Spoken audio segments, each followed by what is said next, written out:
Oh, bear with us, Lord. We're here for another episode of The Come Up with a very special guest, my friend, Theo Germaine. Ow, ow, ow, ow, ow. Yeah. Wada, wada, wada, wada. Hello. Hello. Hello, people of the world and the Come Up universe. It's me, Nick, and this is The Come Up. Yes, it is. I said it. We're here. It's a Wednesday. And the behind me is orange, which definitely means it's Halloween. And I'm wearing this. I am whichever of the three wise men was black. That's what my costume is for this Halloween activity. It's great to see you all. Things seem to be going well now. Listen, as we do in the Come Up world, you know that there may be issues. We just keep moving along. You want to know why? Because issues make it feel like this is live theater. um, but it seems like things are going well, so I'm not going to jinx and keep talking about it. What I am going to do, though, is I'm going to introduce you to our guest today. Their name is Theo Germaine. I'm a big fan. Theo was one of the first actors to invite me to a show in Chicago. And then all of a sudden Theo was gone and everyone was like, where's Theo? And then Theo was like, I'm on The Politician. And we were like, what? So you may know this face from The Politician on Netflix. You may know this face from Work in Progress on Showtime. You may know this face from the new miniseries on HBO Max called Equal. The amazingly talented and wonderfully kind and gracious and looks amazing, showing me up in the costume department, Theo Germaine. Hello. Hi. How are you? I'm good. How are you? It's so good to see you. It's good to see you too. You know, you just Yeah. are one of like the most genuine humans that I met when I got to Chicago. Like straight up. Thanks. Like for Thanks real. for saying that. Oh, it meant so much. I mean, I had just gotten there and I was at the Goodman and you know, we always go like we sift through the show stuff that people send us. And I was like, this show at Timeline sounds cool. It was Boy. And Yeah, I yeah. I emailed you and I was like, "Hi, you invited us to the show, and I'm kind of nobody, but I'd love to see it." And you were so kind. You were like, "Yes, of course." And then I got there, and you like somehow knew who I was. Like you maybe you stalked me, I don't know, but you somehow knew who I was. Like in the audience, you like pointed, and I was like, "Yeah!" And I was like, "This is great." I stayed for a talk back. I totally stalked you a little bit. I did. I totally Listen, did. that's smart though, because then you could like it. Like I felt special. I was like, "Wow!" I was like, "They know who I am. That's I think awesome." you're cool. So, Ah, I think you're cool. So, Theo, um, I've said enough about you myself. Tell us about you. What is your background? Where are you from, and how have you gotten to where you are now? oh God. I'm from Illinois. I grew up in a really small town. I was born in a really, really small town, and I moved to Chicago after I graduated from college in 2015. So I basically have been living in Chicago since then, but now I travel on occasion for work, which is something that happened so quickly that I still am not used to it. But yeah, I came to Chicago because I wanted to be an actor in Chicago, and I had a professor who was like, you should go to New York. And I was like, I am scared of climate change, and I think maybe staying in the Midwest is a good idea.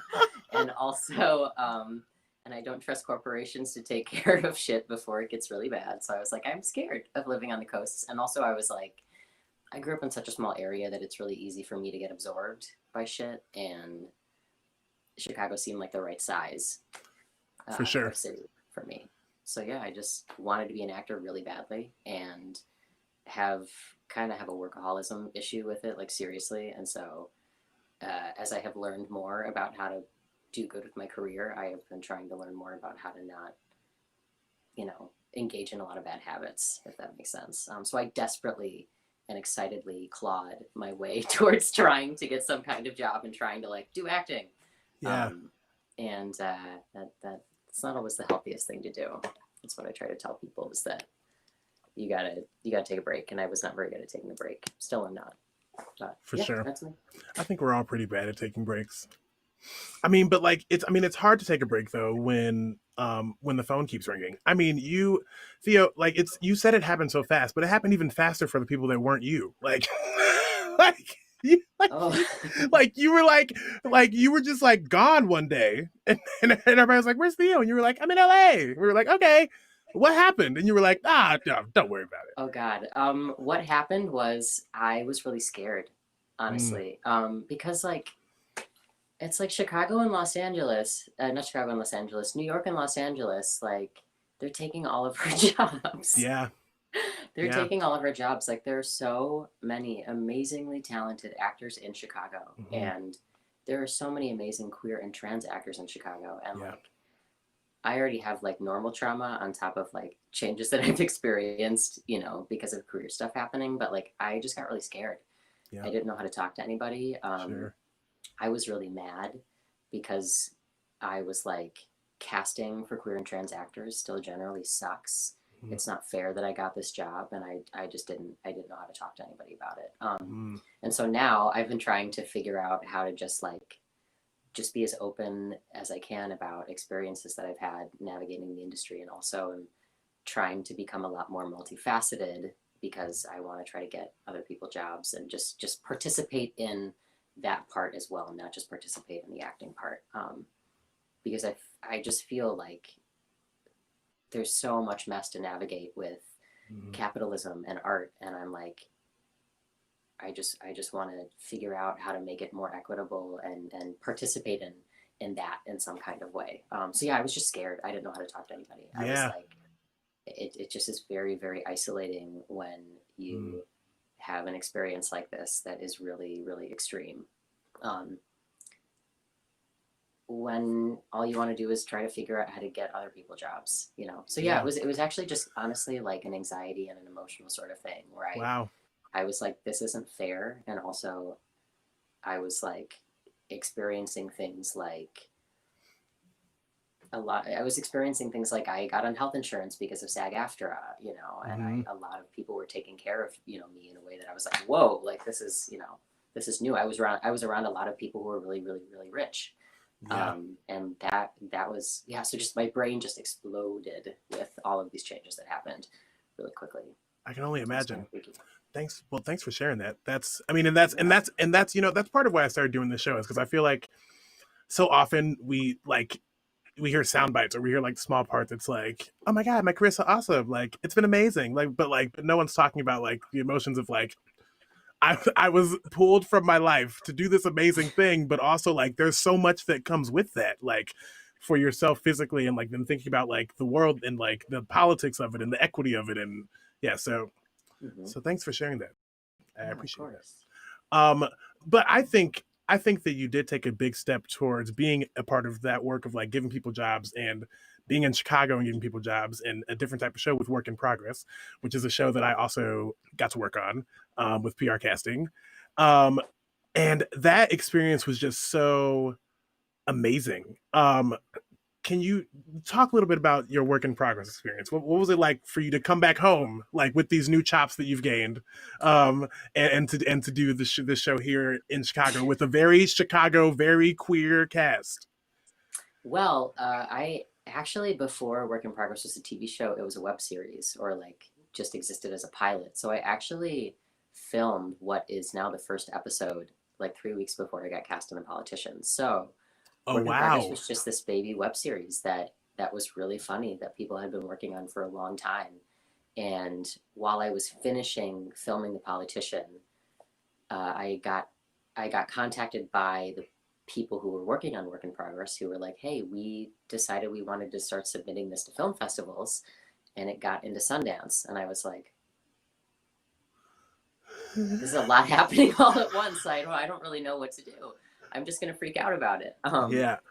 Yeah, and so it went to series. It got picked up by Showtime when it was at Sundance, and then we just had to negotiate me being involved in the whole show, which I really wanted to because the show and getting to be involved in the web series part is just like my baby. Hmm.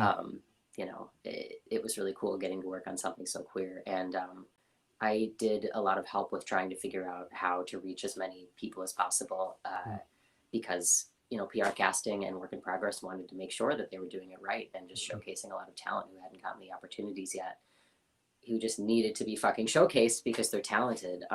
Yeah, that show is so great to me because selfishly of how many friends I got to work with, of Hmm. like how many people got screen credits who had just been auditioning for a long time and had for some reason not been picked.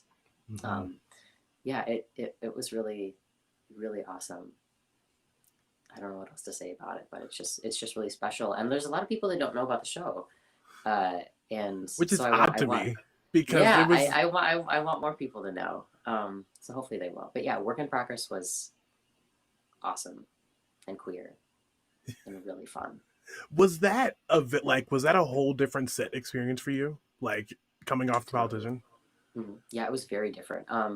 The politician was like money, money, money, and Yeah. like famous people who I was like, oh my god, like Jessica Lange is one of my first like gay, queer, whatever crushes I ever had because I watched King Kong when I was really little, and I was like, wow, that lady's really attractive, and they just tied her up.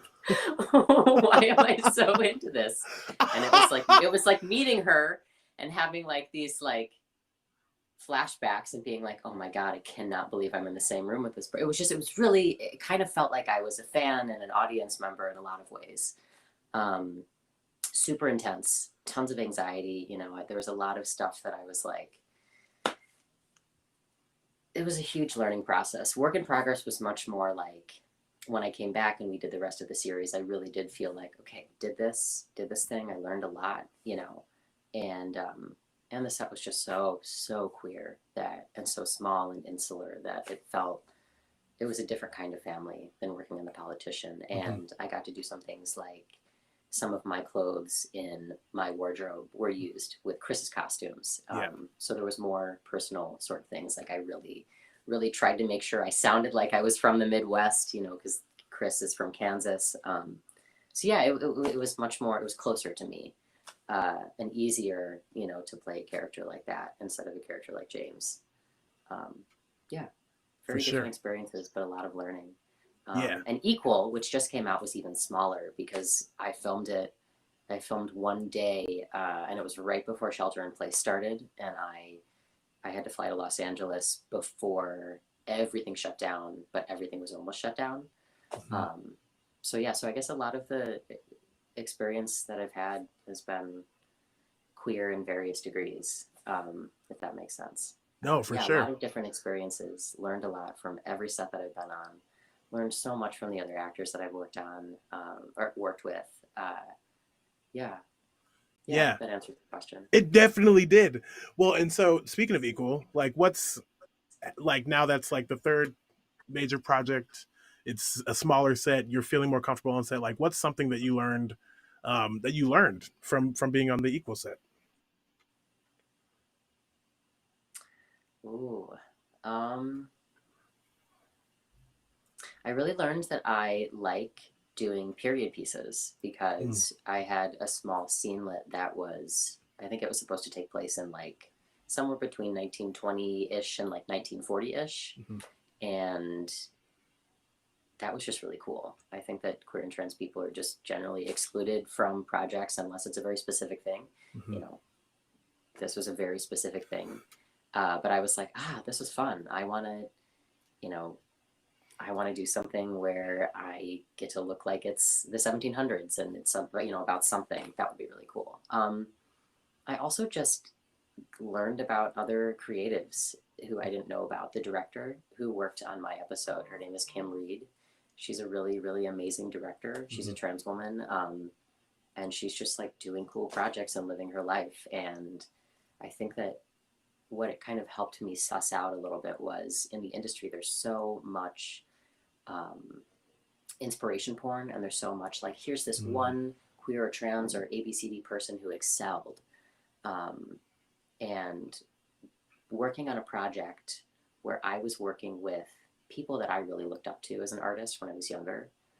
And they were probably, you know, playing characters that they looked up to, you know, real figures that they looked up to when they were for younger. sure. It was like this like chain that I saw while we were working on the project. And it helped me just remember how much work we have to do and how much we're in process and how much we've already done. And it kind of helped me communicate about representation in a way that's a little more realistic. Does that make sense? For sure. Just working on a project that was like short, queer, had a lot of really amazing activists in it. I was like, it just maybe it kind of humbled me a little bit. You know, Hmm. I think it's like maybe there was something that I needed to be checked. You know, I needed to have checked Mm.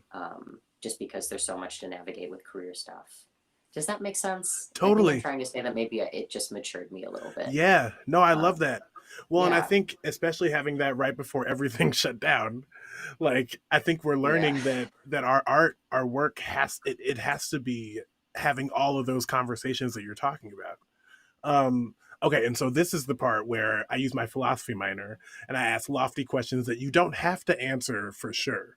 But I'm just gonna toss them out there so we can pontificate a little bit and look smart for the internet. Um, you're really smart. oh, thank you. So what?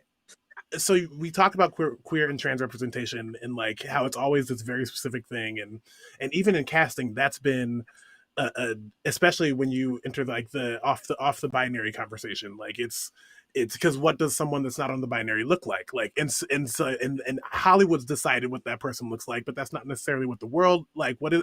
And so in all of that conversation, like how do you think that we take like the positive steps towards actually representing queer folks, queer, trans, non-binary in the media properly? And this is, see, again, there's no definite answer. Yeah. We just get to talk about it. No, it's basically like how do we make it better and how do we tackle our performativity more aggressively? Mm-hmm. Um, I don't know. I'm honestly figuring that out. I feel like there's a lot about performativity that I've learned about other people. There's also a lot that I've learned about performativity and myself, you know. And it's just our culture is like fundamentally so steeped in that sort of thing and in charity work instead of mutual aid. That's not my quote. That is something that somebody else has said that I have read. Mm-hmm. And I'm like, that's what I believe in because Yeah. because that seems like it's very important to human survival. Does that make sense? Mm-hmm. Um, I think it's really hard to figure out how to pull everybody else along, you know, because we're all kind of in it Mm-hmm. together. I guess I Well, guess but I I don't think, really have an answer, but it's like I think about this all the time because I'm on social media a lot as well. And I'm like, how do I navigate having a platform and, you know, posting about things that are important and also staying off Instagram when I don't need to be taking the spotlight, you know, mm-hmm. over something. Um, I just think that something that we fundamentally do is make things about ourselves. And if we kind of transition out of that, maybe that will result in some kind of change in how we go about casting because there's so Mm-hmm. much like there's so much categorizing that continues to go on and it's like and we've convinced ourselves that we need it so much and that causes us to not take people as individuals, you know. I think that there's something kind of in that that's literally almost like a mind shift that people don't understand that they can have. um, does that make sense? No, for It's sure. like a bigger thing that has more to do that is more than Mm. just this industry. It's all industries. It's like we do not know how much we are steeped in white supremacy. It's like I was telling my partner yesterday. I was like, oh, I learn more about myself and more about how messed up things are every day, and it's really easy for me to turn away from because I am a descendant of colonizers and Mm. I'm not, you know, my ancestors were much more likely to be on the side of committing atrocity and harm than they were on the receiving, you know, so it's like understanding these things very realistically about myself and continuing to learn is what has learn those things is what has caused a shift in how I would make changes in the industry. And maybe it is the thing where it just starts with the self. Does that make sense? No, for sure. I think it's like it's a very very not philosophical, but it's like you just have to start trusting someone else's experience, and you just have to get realistic and stop kidding yourself about like how heavy, you know, the weight of shit in this country is, you Mm-hmm. know. And thinking about that might make the industry different and might allow more people to envision it being more equitable, but like that is not easy, you Yeah. know. No, Yeah, I I love guess what you're that's saying. that's my messy way of trying to say that I think about this all the time. I am mad all the time. Mm-hmm. There are times where I have no idea how to use, my privilege for the best. And so then I just try to double down on listening and try to think about stuff like, if the time comes for me to transition out of a position of acting and work in a different place in the industry, because that's the best equitable thing to do. Like, I think that people just need to ask those questions and like have those, conversations with themselves and just stop thinking of only themselves.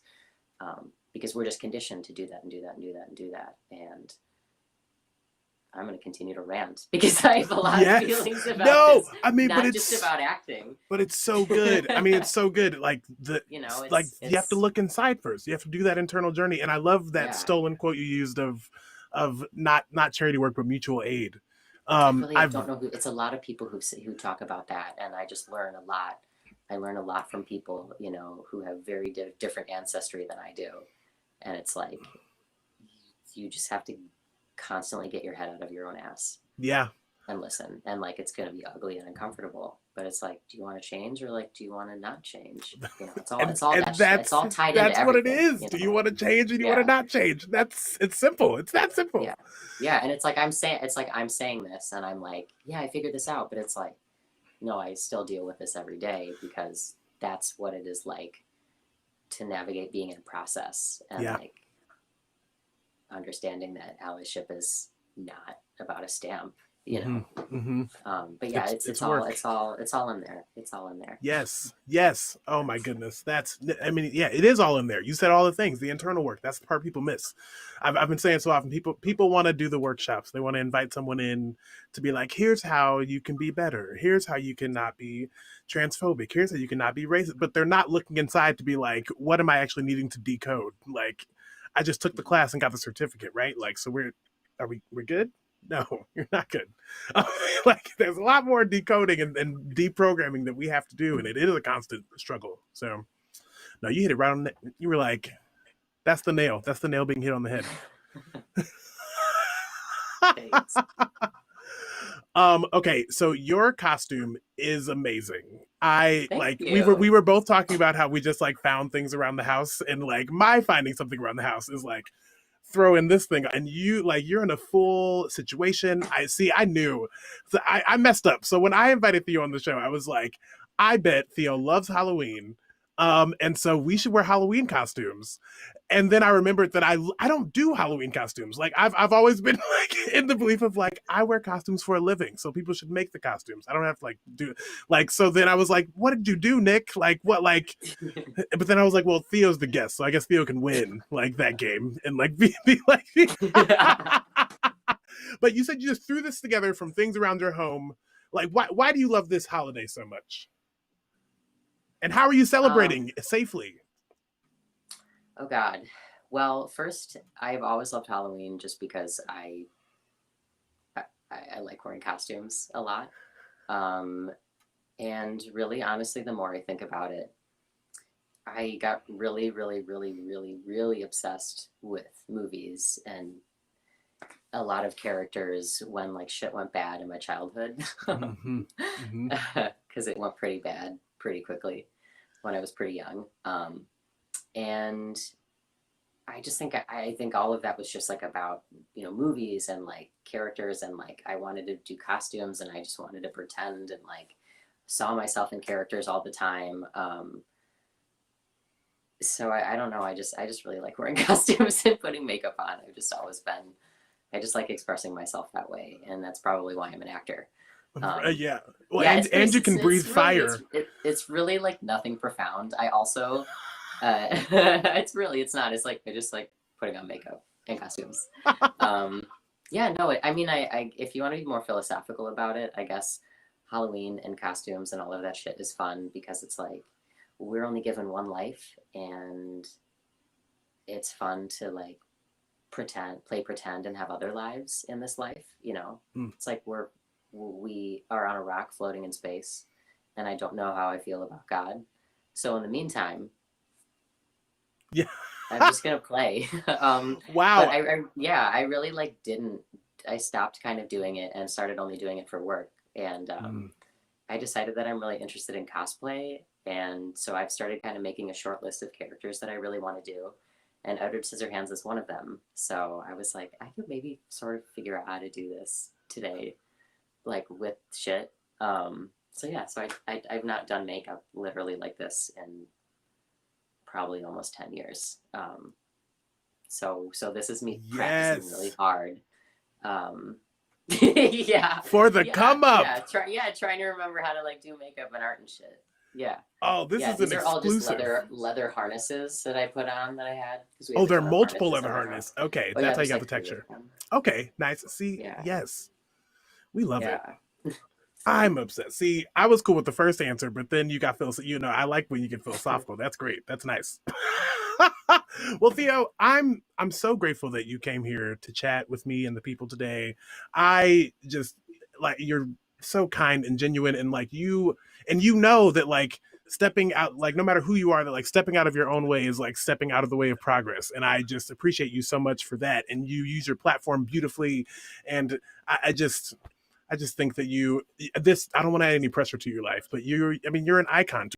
People are very excited about you and watching you rise, and like, and seeing you flourish, like gives hope to like tons and tons and tons of people. So I just know that I hope that you know that, and that you like cherish that every day as much as I cherish it for you. Thanks. Oh, Theo. Well, I'm going to send you backstage. I'm going to wrap this up. But if you want to stick around, you can, and we can talk afterwards. We can talk afterwards. All right. Theo Germaine, everybody. Oh, that's the show. We did it. You know, it's always weird. Stage 10 is disrespectful. Stage 10 was telling me that things were not going well, and then we did the show and it was perfect. Sometimes it'll say it's perfect, then we start going. And so Stage 10, if you're watching, fix it, Jesus. Fix it. Okay, here are my sponsors. I think you're all amazing. Thank you so much for your support and your love and your kindness. I just hope I can keep making you proud with this amazing, amazing content. Listen, terrible week next week, right? The election is finally coming to an end, but the election's also coming to an end. I want to invite you to join me and Carla Stillwell. You heard me, Carla Stillwell, on election night from like 7 to 8:30, maybe 9, to talk about stuff, to give you a fun alternative to what's bound to be a long and probably awful night either way. So hey, come hang out with us, come laugh, come hear some numbers come in, and most importantly, I'll see you here on the come up. Ow, ow, ow, ow.